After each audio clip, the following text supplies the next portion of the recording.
Hello friends, welcome back to Gupta smart classes.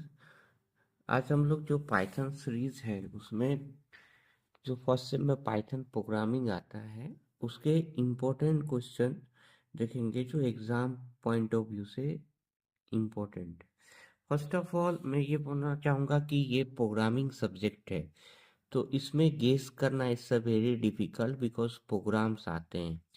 तो फिर भी मैंने कुछ पहले थ्योरेटिकल क्वेश्चंस एनालाइज करके जो इम्पोर्टेंट लगा है आफ्टर 3 to 4 years के क्वेश्चन एनालिसिस के बाद उसको एक जगह यूनिट वाइज ट्राई किया है।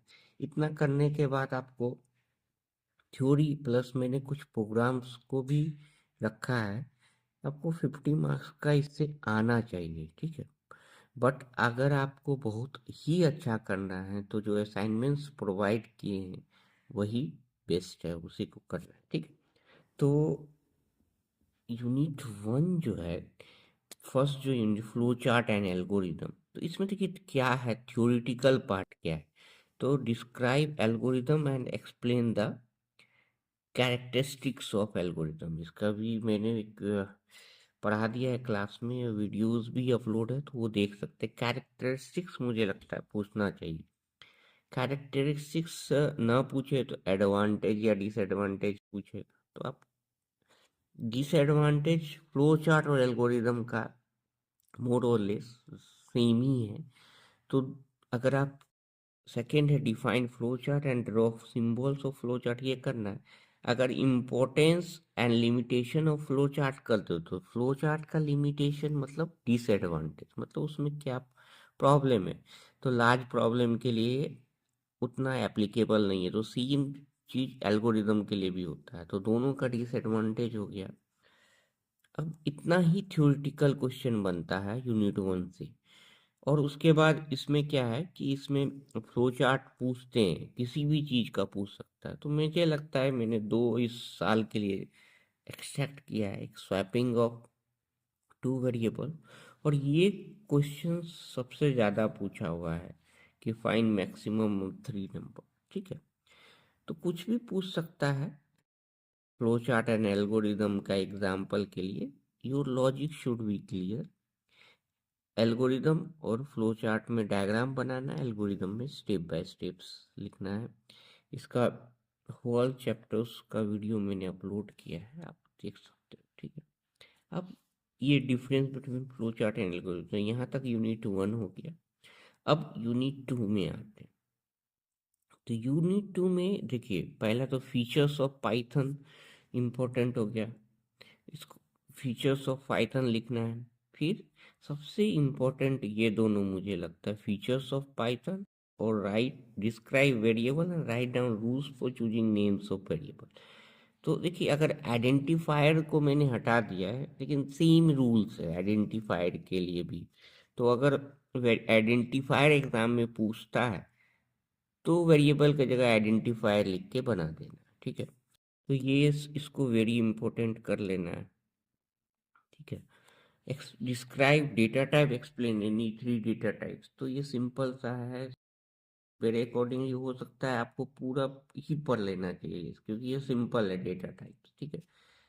उसके बाद ये क्वेश्चन व्हाट इज ऑपरेटर, इसको भी वेरी इंपॉर्टेंट कर लेना है।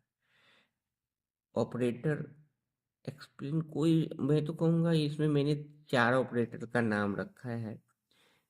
इसमें सबसे इम्पोर्टेंट अरिथमेटिक है, तो आप सारे ऑपरेटर पढ़ ही लीजिए क्योंकि ये थ्योरेटिकल क्वेश्चंस है, कोई भी क्वेश्चंस आता है ये दोनों सबसे इम्पोर्टेंट मुझे लगता है, तो आप कर सकते हैं, ठीक है। उसके बाद basic structure of Python programme ये करना है। उसके बाद टाइप कास्टिंग करना है। उसके बाद कीवर्ड्स विथ एग्जांपल ये करना है, ठीक है। तो ये यूनिट 2 के अब तक हो गए। फिर यूनिट 3 में क्या है, तो यूनिट 3 में फर्स्ट क्वेश्चन जो फ्लो ऑफ कंट्रोल है एंड एक्सप्लेन इस टाइप, जो 4 टाइप्स कराए हैं वो करना है। फिर नेस्टेड इफ एल्स, इसका एक विथ एग्जाम्पल आपका प्रिपेयर होना चाहिए, तो ये मुझे इम्पोर्टेंट लगता है, ये दोनों भी वेरी इंपॉर्टेंट। सिलेक्शन स्टेटमेंट, और सिलेक्शन मतलब इफ एल्स वाला जो हो गया डिसीजन वाला, तो वो उसे सिलेक्शन स्टेटमेंट भी बोलते हैं। तो ये क्लियर रहना चाहिए विथ फ्लो चार्ट, मतलब जो डायग्राम बनता है वो भी क्लियर होना चाहिए, लूप का भी, फोर लूप का भी, वाइल लूप का भी। ठीक है, flow chart for for loop, flow chart, फिर वाइल लूप का भी फ्लो चार्ट क्लियर होना चाहिए। फिर ये क्वेश्चन ब्रेक एंड कंटिन्यू, देखिए फैक्टोरियल ऑफ नंबर मैंने रख दिया है बीच में भी, तो ये करना, ये भी मोस्ट इम्पोर्टेंट है, ये भी इम्पोर्टेंट है। मोस्ट इम्पोर्टेंट मैं मार्क इसलिए कर दे रहा हूँ कि ये इसके चांसेस मुझे लगता है ज़्यादा है। तो ब्रेक एंड कंटिन्यू क्लियर होना चाहिए, difference between break and continue, for and while loop clear होना चाहिए। लास्ट में मैं, अब ये यूनिट 4 आ जाता है, तो यूनिट 4 में फंक्शन आ गया। तो फंक्शन में क्या है, एक्सप्लेन फंक्शन विथ एग्जांपल, ये एक क्लियर होना चाहिए। क्या करना है, एक ये क्वेश्चन क्लियर होना चाहिए कि फंक्शन विथ एग्जांपल, ये भी क्लियर होना चाहिए, फंक्शन विथ एग्जांपल।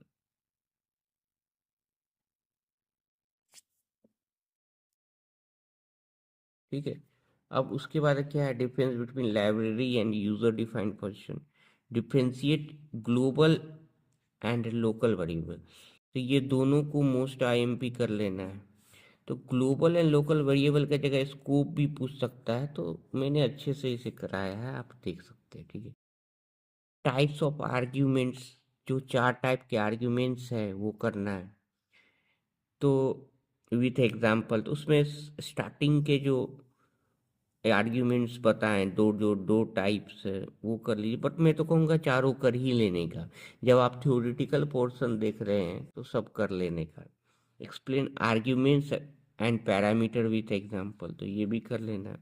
उसके बाद देखिए, ये सब पोर्शन क्या है कि आपको मार्क्स इजीली मिल जाएंगे, तो इसे हमें करना ही है। जैसे math module with various function, ये सब फ्री, इस random module with various function, statistics module with various function, इसे छोड़ना ही नहीं क्योंकि ये सबसे इजी पार्ट है। ठीक है, इसे करना। फिर write user defined function to find factorial of a number. ठीक है, ये यूनिट 4 तक हो गया। उसके बाद यूनिट 5 में एक्सप्लेन अबाउट स्ट्रिंग और लिस्ट स्लाइसिंग, तो इसको तो मोस्ट आईएमपी कर लेना है, ये दोनों स्लाइसिंग बहुत इजी है और ये करना है। फिर explain built in function in string और बिल्ट इन फंक्शन, ये यूनिट 5 तो आपको करना ही चाहिए क्योंकि इसका थ्योरेटिकल पोर्शन सबसे इजी है।